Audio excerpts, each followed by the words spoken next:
जय Jagannath. PKb Odia tips channel को आपन को स्वागत। हनुमान जयंती पणा संक्रांति दिन पड़ी थाए। पवनपुत्र हनुमानंकर जन्म उत्सव एही दिन बेस धूमधाम और हर्ष उल्लासर सह पालन करा जाई थाए।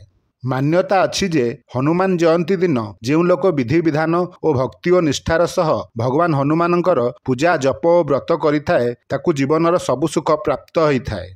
हनुमान जयंती दिन श्रद्धा और भक्तिर सह हनुमान को पूजा पाठ करने फल भक्त मानकर समस्त बाधाविघ्न और संकट को दूर करिथांती भगवान श्री हनुमान।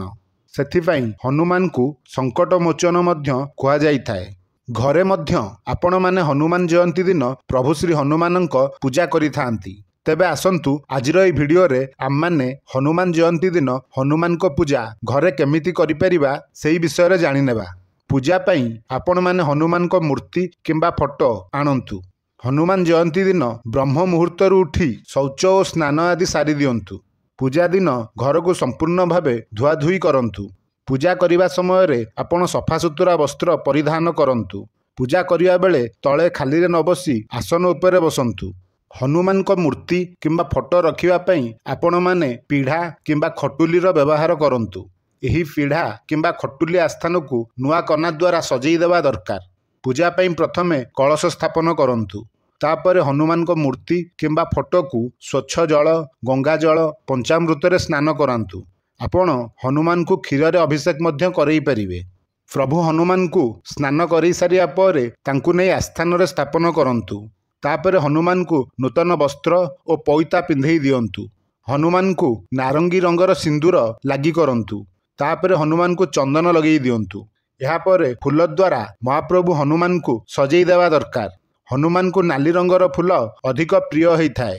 सेथिपई आपण नाली रंगर फूलर अधिक व्यवहार करंतु। तापर धूप दीप देई महाप्रभु हनुमान को आरती करंतु। हनुमान चालीसा बजरंग बाण हनुमान अष्टक आदिर पाठ करंतु। तापर हनुमान को भोग अर्पण करंतु। भोगरे आपण विभिन्न प्रकारर सुस्वादु फल मिठा विशेष भावे बुंदिया और बुंदिया लडू आदि बजरंगबली को अर्पण करंतु। भोग अर्पण करिया परे भोग आरती करंतु।